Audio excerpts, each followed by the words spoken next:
ଆଉ 80 ପଜିଟିଭ୍ ଚିହ୍ନଟ। ମୋଟ ଆକ୍ରାନ୍ତଙ୍କ ସଂଖ୍ୟା 1269କୁ ବୃଦ୍ଧି।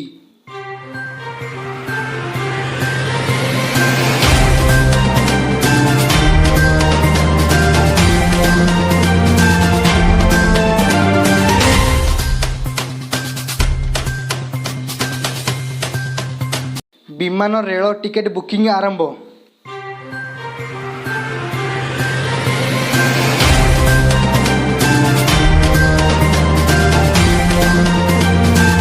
ଚଢ଼ା ଦରରେ କିରୋସିନି ବିକ୍ରି ନେଇ ଅସନ୍ତୋଷ।